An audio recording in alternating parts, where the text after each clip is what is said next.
Então, pessoal, nós paramos no bloco anterior, justamente falando sobre essa escolha dos conteúdos, e aí ela deve ser ou por parte dos professores ou dos técnicos que organizam as propostas curriculares, mas essa organização ela passa necessariamente pela preferência, veja, pela preferência por uma concepção ideológica da história, que é que definirá a corrente historiográfica, ou seja, o texto historiografado da produção do conhecimento histórico, que será selecionado ou que será indicado. Bom, partindo daí, ainda prosseguindo dentro desse contexto, dessa produção, dessa seleção e escolha dos objetos de conhecimento, isso ocorre porque os profissionais da história se identificam com as concepções que acreditam ser as mais adequadas para atender o processo de ensino-aprendizagem, né? Há esses posicionamentos, né? É tanto que tem escola que tem uma linha mais tradicional, tem outra que tem uma linha mais, digamos, liberal, porque as pessoas acreditam que essas formas de relacionamento e de implantação dessas correntes historiográficas ou correntes educacionais também, ou tendências educacionais, vocês viram muito isso sobre tendências lá em PPP, né? Resolve melhor os problemas da educação. Não é diferente com os historiadores, né? Às vezes eles se identificam com determinadas concepções porque acreditam que aquelas atendem melhor esse processo de ensino-aprendizagem, né? Vejam aqui que, ainda dessa escolha, a Assis Bittencourt, ela diz que o ponto para estabelecimento de um critério para a seleção de conteúdos é a concepção de história, né?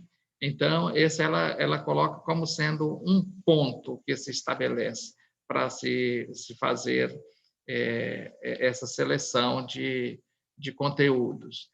Então, digamos que você é adepto mais da concepção da história nova. Eu, em particular, eu acho bacana para a gente trabalhar com os estudantes essa questão de valorizar a pessoa, valorizar lá a criança que está ali com a gente. Ó, você é importante, ó, você tem uma história de vida, olha que bacana, que o seu pai tem a origem X, tem a origem Y, olha aqui como é bacana esse processo, esse legado histórico que tem a sua família. Então, isso cabe dentro da visão da nova história, né? Então, eu sou mais adepto desta linha. E aí, Assis Bittencourt diz que esse ponto estabelecido é estabelecido como um critério, que é essa concepção de história. Se eu tenho mais uma concepção positivista, é claro que eu vou tender mais para selecionar aqueles objetos de aprendizagem que são historiografados por aqueles autores que também são adeptos dessa visão, né? Mas é importante que a gente tenha esta ciência, né? Aqui também, a Circe Bittencourt, ela a partir dessa fala dela, ela diz aqui o ponto de estabelecimento de um critério de seleção de conteúdos é a concepção de história, que o professor ou o curriculista defende de acordo com a sua visão de mundo, ou seja, a sua compreensão de ser, como a corrente historiográfica que melhor se adapta ao seu ensino na escola, de maneira que torne os acontecimentos inteligíveis de acordo com os determinados princípios e conceitos, né? Então, veja, ela coloca bem essa situação, que de acordo com esse posicionamento teórico do professor ou do curriculista, e vai selecionar esses objetos de aprendizagem que estejam ligados a essa concepção que ele adota. E aí sim, fazendo o link como esses objetos de conhecimentos poderão ser apreendidos por esse estudante, aí dentro dos acontecimentos inteligíveis, ou seja, se for do positivismo, os fatos históricos, os documentos dos grandes acontecimentos, dos grandes eventos, né? E aí, isso a gente precisa ter essa consciência no momento de selecionarmos. É imprevisível, tanto aos professores quanto aos técnicos, né, ou teóricos, né, em currículo, conhecer as concepções de história que lhes permitem acompanhar o processo de produção historiográfica, considerando que se trata não somente de um caráter teórico, mas também de um princípio básico para a prática docente. Eu faço essa colocação no material porque eu vejo dessa forma mesmo. É imprevisível que ou o professor ou o curriculista, né, ele tenha o conhecimento, ele precisa ter o conhecimento das concepções de história, porque isso vai permitir acompanhar esse processo, o processo da produção historiográfica. Nós teremos aulas sobre a escolha do livro didático, e lá a gente tem a oportunidade de explorar um pouco mais, né? Lá com base nas concepções também. Mas aí, se nós não conhecemos, corremos o risco até de escolher um livro didático que vem com objetos de conhecimentos que são totalmente contrários àquela forma que eu me encaixo enquanto professor da concepção que eu defenda, né? Então, por isso que eu coloquei que é imprescindível que os professores, ou os teóricos, ou os curriculistas, conhecer essas concepções de história, né? Aí, considerando que se trata não somente de um caráter teórico, não é somente a teoria, mas também de um princípio básico para a prática docente, ou seja, trata-se de algo ideológico também. Então, nós precisamos ter essa consciência, né? Veja que a seleção dos conteúdos a serem trabalhados em sala de aula está relacionada diretamente à concepção de história adotada pelo professor para o desempenho da sua profissão. Então, é interessante que a gente tenha esta clareza, né? Que, de acordo com a minha concepção teórica, eu vou fazer a seleção do material a ser trabalhado na sala de aula. Ou, então, o curriculista, a pessoa que escreve o currículo, escreve sobre o currículo, né, das diferentes áreas, e a gente precisa também ter essa compreensão que ele vai colocar ali de acordo com o seu posicionamento teórico e ideológico também, né? E aqui temos conteúdos para o segundo e terceiro ano. Aí já vamos tratando de algo mais concreto, aproximando aqui para nós, para a nossa prática, já em sala de aula. Mas tudo isso aqui que nós estamos vendo hoje já é de prática, já são aspectos metodológicos que a gente deve adotar, desde a seleção dos objetos de conhecimentos até o conhecimento dos conceitos básicos, né? Por exemplo, a história local e do cotidiano é o eixo temático a ser trabalhado em sala de aula.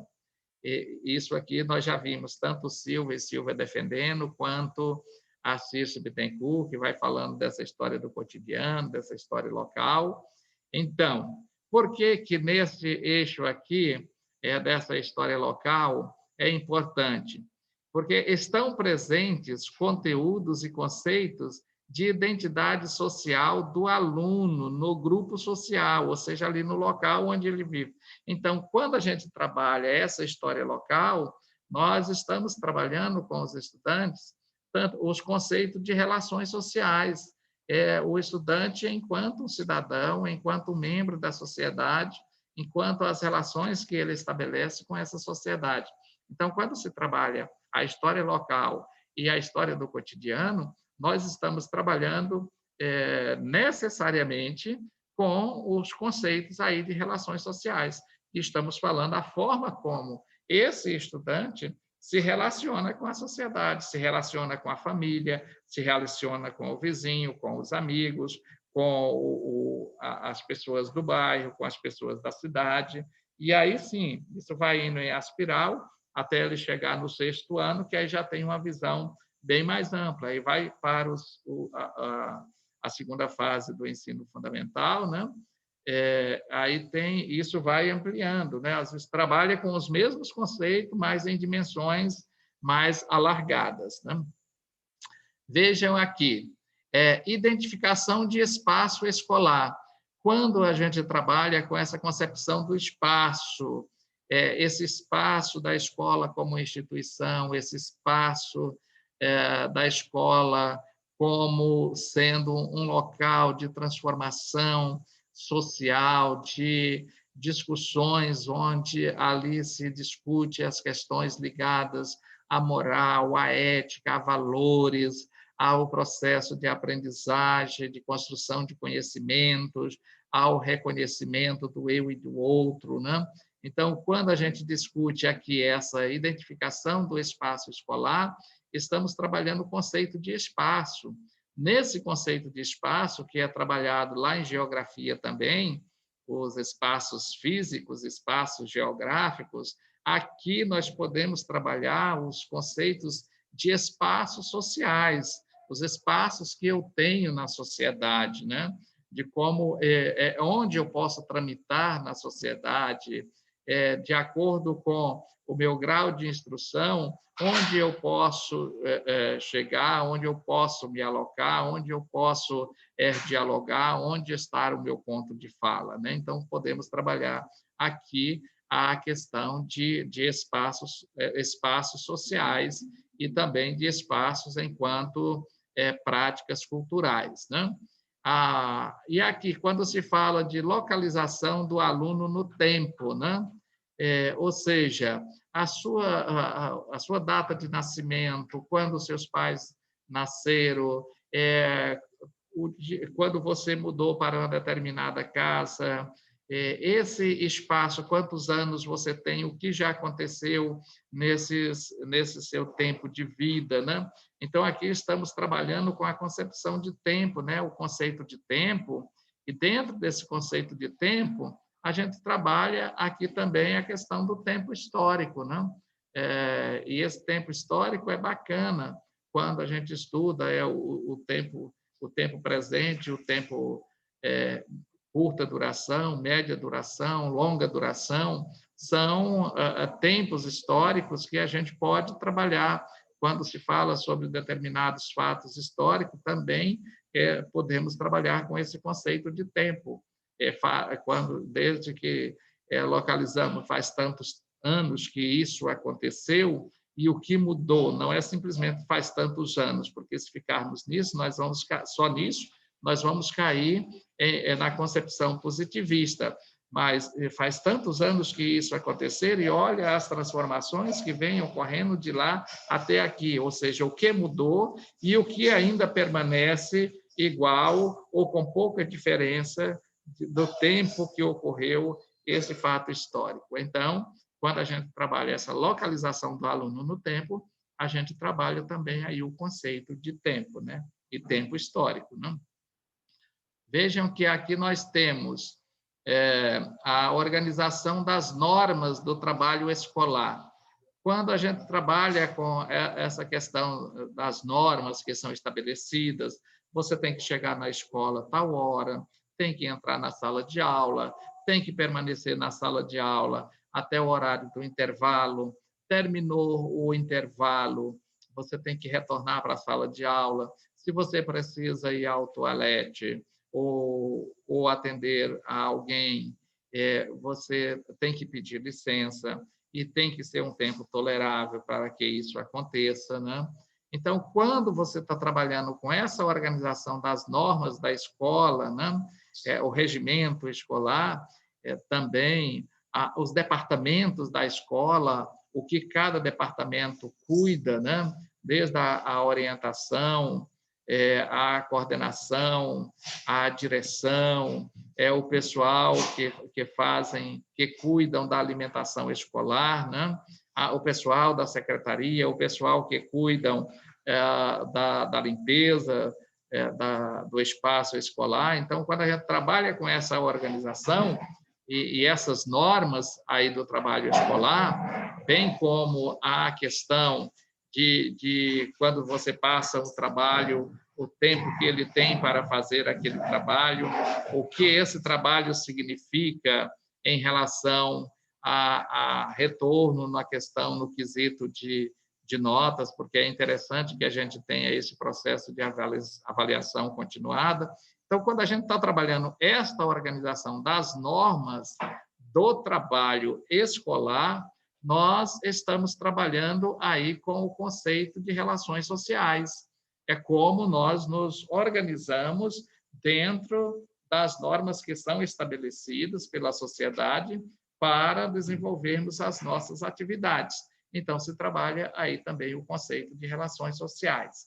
Observe ainda que, como a gente trabalhando com a compreensão do que existe e do que é criado e transformado pelo homem, né? Quando a gente trabalha a partir do que tem de existência, o que foi uma criação do homem, o que passou pelo processo de transformação pelo homem, nós estamos trabalhando aí com a questão do conceito de cultura, né? Alguém criou uma manifestação cultural, e a partir desses artefatos, quando eu falo artefatos, eu falo das práticas culturais, alguém que começou a trabalhar com esses artefatos, ele teve justamente esse processo de criação, e aí as demais gerações, elas passam por alterações, e quando a gente trabalha com isso, essas alterações e essas transformações que vão ocorrendo no âmbito da cultura, você pega, por exemplo, o carnaval para falar, e aí lá pelos anos 20 do século 20, os bloquinhos de rua, ali onde as pessoas iam simplesmente os blocos para a rua, e aí você vai trabalhando isso, as transformações que vão ocorrendo, que hoje aquelas marchinhas ainda existem, os blocos, que hoje arrastam ainda multidões, mas existe toda uma sistematização e uma transformação, porque hoje o carnaval se transformou em um dos maiores espetáculos mundiais, né?